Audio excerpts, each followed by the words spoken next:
दोस्तों, आपका स्वागत है त्रिशक्ति एकेडमी में। और आज हम डिस्कस करेंगे part 9 of chapter 2 stresses and strain in strength of material. आज हम जिन टॉपिक्स पर डिस्कस करेंगे बहुत ही इंपॉर्टेंट टॉपिक है। उसमें आज हम कवर करेंगे थर्मल स्ट्रेस को, कि थर्मल स्ट्रेस क्या होता है, थर्मल स्ट्रेन क्या होता है, टेम्परेचर स्ट्रेस या थर्मल स्ट्रेस क्या होता है, और फोर्स कैसे हम फाइंड आउट करते हैं in terms of thermal stress. और हम जानेंगे कि thermal stress in composite bars, यानी कंपोजिट बार में थर्मल स्ट्रेस क्या हो, कैसे लगता है और क्या होता है। और हम न्यूमेरिकल्स पे डिस्कस करेंगे रिलेटेड टू थर्मल स्ट्रेस। तो सबसे पहले हम जानते हैं थर्मल स्ट्रेस, या इसका दूसरा नाम है टेम्परेचर स्ट्रेस, ये क्या है। तो इफ़ द टेम्परेचर ऑफ ए बार, यानी जब भी किसी बार या रॉड का टेम्परेचर जब हम घटाते या बढ़ाते हैं, इट्स डायमेंशन विल इंक्रीज और डिक्रीज कॉरस्पॉन्डिंगली। तो जो उसकी डायमेंशंस हैं वो इंक्रीज़ करेंगी या डिक्रीज़ करेंगी। जब हम टेम्परेचर रेज करेंगे तो उसकी डायमेंशन इंक्रीज़ करेंगी, और जब हम उसका टेम्परेचर कम करेंगे तो क्या होगा, कॉन्ट्रैक्ट हो जाएगा, सिकुड़ जाएगा, यानी उसकी डायमेंशंस डिक्रीज़ होंगी। If changes of bar are stopped by grips, यदि जो चेंजेस हो रहे हैं हम उनको स्टॉप कर दें ग्रिप्स की मदद से। देखिए यहाँ पे कोई मेटेलिक रॉड थी, इसको मैंने हीट किया, और जब हीट करने पे इसकी लेंथ में इंक्रीज़ होना था, तो मैंने क्या किया, इसमें 2 ग्रिप्स लगा दी, जिससे इसमें फर्दर एलोंगेशन ना हो पाए। इस ग्रिप्स के कारण जो इस मेटेलिक रॉड में स्ट्रेस इंड्यूस हुआ, स्ट्रेस प्रोड्यूस हुआ इस बॉडी में, तो हम उसे क्या कहेंगे, थर्मल स्ट्रेस कहेंगे। उसे कहेंगे थर्मल स्ट्रेस, या इसका दूसरा नाम है टेम्परेचर स्ट्रेस। अब हम जानते हैं कि क्या इंक्रीज़ हुआ, क्या एलोंगेशन हुई, क्या एक्सटेंशन हुआ इस बार में, वो हम डिस्कस करेंगे। वो क्या है, डेल्टा एल, वो है इंक्रीज इन बार या extension in the bar due to rise in temperature, यानी टेम्परेचर बढ़ाने पर क्या इंक्रीज़ होती है और कितना इंक्रीज़ हमारी लेंथ होती है। तो लेंथ इंक्रीज़ हुई एल अल्फ़ा टी, जहाँ पे एल है लेंथ ऑफ रॉड या लेंथ ऑफ बार, अल्फ़ा है coefficient of linear expansion, and T है डिफरेंस इन टेम्परेचर।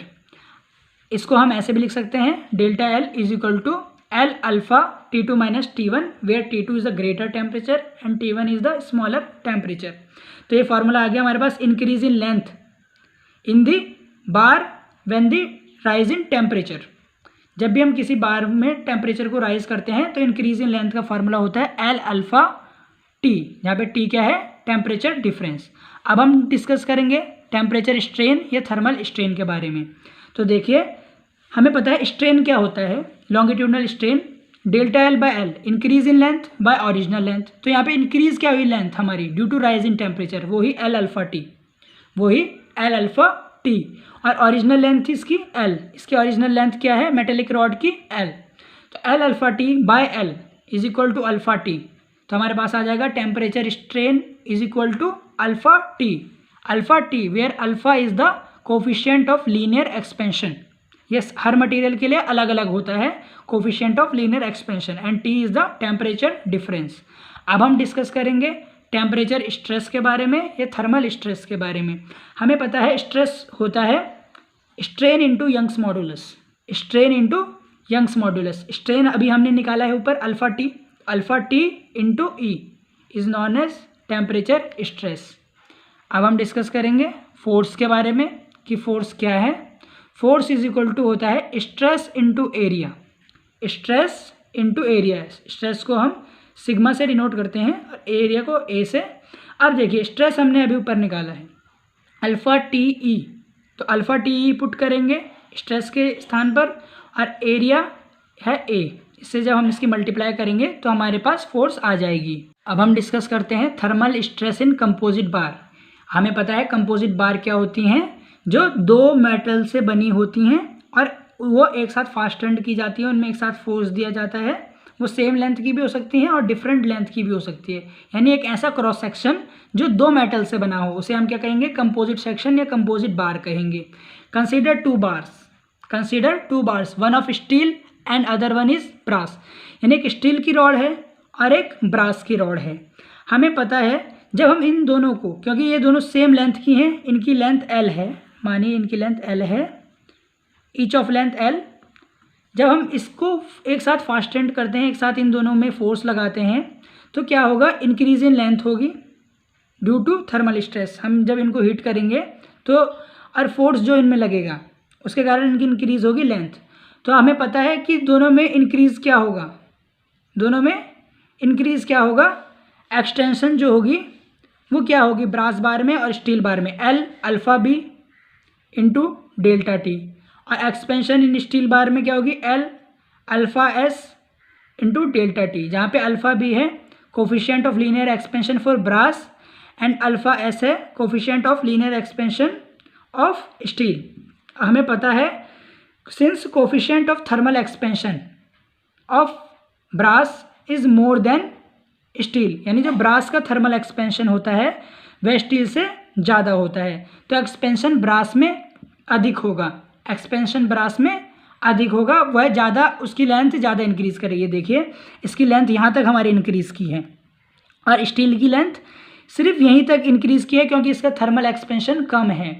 परंतु हमें पता है कंपोजिट सेक्शन हमने पढ़ा है कि जो दोनों की लेंथ होती है वो इक्वली इंक्रीज़ करनी चाहिए, उनकी लेंथ इक्वली इंक्रीज़ करनी चाहिए। तो हम क्या करेंगे, यहाँ पे ग्रिप लगा देंगे, यहाँ पे ग्रिप लगा देंगे, जिससे क्या होगा ये फर्दर आगे इंक्रीज़ नहीं कर पाएगा, जो ब्रास होगा वो फर्दर आगे इंक्रीज़ नहीं कर पाएगा और वो अपने पीछे कैसे फोर्स लगाएगा, कंप्रेसिव फोर्स, वो कंप्रेस होने की कोशिश करेगा ड्यू टू ग्रिप, ग्रिप के कारण वो कंप्रेस होने की कोशिश करेगा।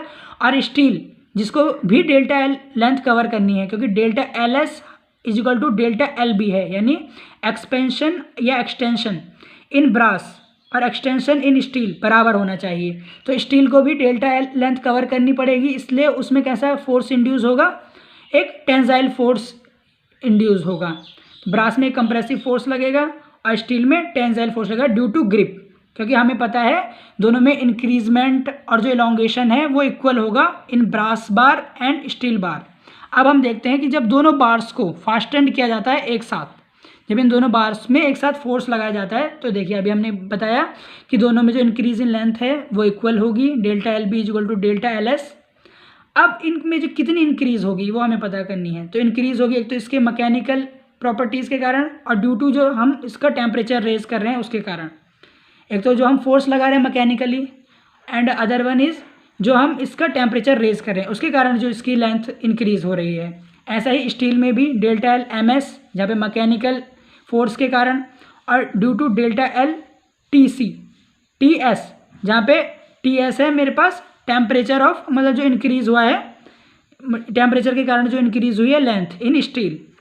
अब हमें फार्मूला पता है डेल्टा एल का, हमने पढ़ा है क्या होता है इसका फार्मूला, एफ एल अपॉन में ए। यहाँ पे इन्होंने फोर्स को पी लिया है, फोर्स को पी लिया है, माइनस पी एल अपॉन में ए बी ई बी, जहाँ पे ए बी है area of brass bar and E B है मॉडुलस ऑफ ब्रास बार। अब आप सोचिए कि यहाँ पे माइनस का सिंबल क्यों है, बिकॉज ये कैसा फोर्स लगा रहा है, कंप्रेसिव, इस पर कैसा फोर्स लग रहा है, कंप्रेसिव फोर्स लग रहा है ड्यू टू ग्रिप। ग्रिप के कारण क्या हुआ, ये फर्दर एक्सटेंड नहीं करेगा बल्कि ये कंप्रेस होने की कोशिश करेगा।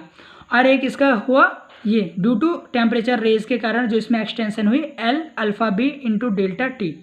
इसी प्रकार स्टील में भी P S into L A S E S, यहाँ पर हमने पॉजिटिव लिया है क्योंकि इसमें टेंसाइल फोर्स डेवलप होंगे और टेंसाइल स्ट्रेस भी इसमें डेवलप होंगे, plus L alpha S into delta T. ये क्या है, इसका इंक्रीज इन जो लेंथ हुई ड्यू टू टेम्परेचर रेज। इन्हें सॉल्व करने पर हम पाते हैं सिग्मा बी अपॉन में E B minus plus alpha B into delta T is equal to alpha S sigma S by E S plus alpha S into delta T. यहाँ से हमें पता चलता है कि स्ट्रेस बाय यंग्स मॉडुलस क्या होता है, स्ट्रेन होता है, और इससे भी यहाँ हमें पता चलता है ये भी स्ट्रेन होता है। ये क्या हो जाएगा, ई बी और ये हो जाएगा ई एस, ये दोनों हम अभी सेम ले रहे हैं। अब हम क्या करेंगे, जो स्ट्रेन है उनको एक साइड ले लेंगे, लेफ्ट हैंड साइड दोनों को हमने ले लिया और इधर ले लिया जो इंक्रीज इन हमारे पास लेंथ है ड्यू टू टेम्परेचर, वो हमने इधर ले लिया delta T bracket alpha C alpha B minus alpha S. तो ये हो गया फॉर्मूला हमारे पास कि sum of strain is equal to resultant of thermal strain, यानी जब भी हम किसी दो बार में थर्मल स्ट्रेस को निकालेंगे तो जो उनका स्ट्रेन के सम के बराबर उनका आएगा रिजल्टेंट ऑफ थर्मल स्ट्रेन, उनका आएगा रिजल्टेंट ऑफ थर्मल स्ट्रेन किसके बराबर आएगा, सम ऑफ स्ट्रेन के बारे में। Mechanical strain is equal to resultant of thermal strain के बराबर आएगा। सेकंड कंडीशन देखिए, सेकंड कंडीशन में क्या होगा कि हमें पता है tensile force in steel is equal to है compressive force in brass, because दोनों इक्विलिब्रियम में हैं, दोनों कैसी हैं, इक्वल हैं। जो टेंसाइल फोर्स स्टील में लग रही है इज इक्वल टू है कंप्रेसिव फोर्स इन ब्रास। तो हमें पता है फोर्स के फॉर्मूले से stress into area, stress into area steel के लिए भी और ब्रास के लिए भी, स्टील के लिए भी और ब्रास के लिए भी इक्वल होंगे। तो आप देखिए ये एक दूसरी कंडीशन है।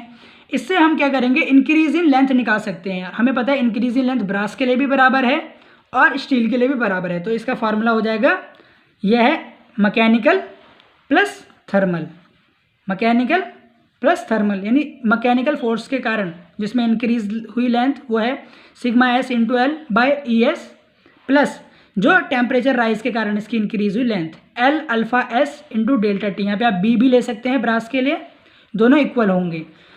यहाँ से आप अगर इसको डेल्टा एल से डिवाइड कर दें तो हमारे पास स्ट्रेन भी आ जाएगा, स्ट्रेन आ जाएगा हमारे पास sigma S upon E S plus alpha S into delta T, यानी स्ट्रेन मैकेनिकल स्ट्रेन प्लस ये कौन सा स्ट्रेन हो गया, थर्मल स्ट्रेस, यानी स्ट्रेन भी हमारे पास होगा mechanical strain plus thermal stress.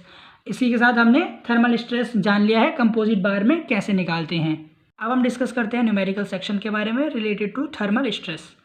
A steel rod of 500 mm in length, a steel rod of 500 mm in length, diameter 20 mm is gripped at both ends. ये देखिए एक लेंथ की रॉड है मेरे पास 500 mm इसकी लेंथ है इस रॉड की और इसका डायमीटर 20 mm है। Now its temperature is increase to 200 degree centigrade, यानी जो इसका टेम्परेचर है वो कितना इंक्रीज किया जाता है, 200 degree centigrade. If coefficient of linear expansion for steel is alpha is equal to 12 into 10⁻⁻6 per degree centigrade. तो ये क्या हो गया हमारे पास, coefficient of linear expansion for steel, ये हमें गिवन है per degree centigrade. Find strain, thermal stress and compressive force applied by the grips, यानी जब हमने उसमें ग्रिप लगाई दोनों साइड से, उसके एक्सपेंशन को रोकना चाहा, तो जो उसमें स्ट्रेस इंड्यूस हुआ, जो उसमें स्ट्रेन इंड्यूस हुआ और जो उसमें कंप्रेसिव फोर्स अप्लाई की बाय द ग्रिप्स, यह हमें फाइंड आउट करना है।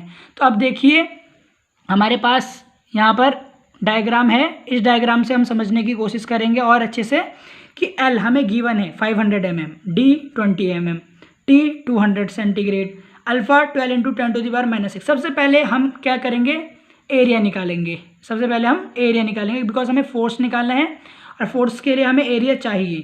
तो हम फार्मूला लगाएंगे π/4 इंटू डी स्क्वायर, जहाँ पे डी 20 है, 20 का स्क्वायर तो हमारे पास आ जाएगा 314 mm स्क्वायर। तो हमारे पास आ गया एरिया।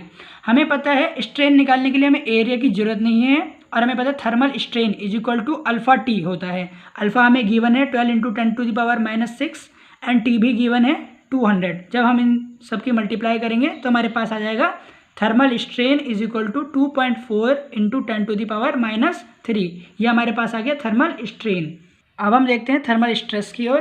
थर्मल स्ट्रेस हमें पता है क्या होता है, strain into Young's modulus. Strain अभी हमने निकाला 2.4 इंटू 10⁻³ इंटू ई जो है यंग्स मॉड्यूलस, वो है हमारे पास 200, वो है 200। जब हम इसकी 200 से मल्टीप्लाई कर देंगे तो हमारे पास आ जाएगा thermal stress is equal to 0.48 kN/mm²। ये हमारे पास आ गया थर्मल स्ट्रेस। अब हम डिस्कस करेंगे फोर्स। तो हमने फोर्स के लिए एरिया को पहले निकाला था, फोर्स होगी स्ट्रेस इंटू एरिया।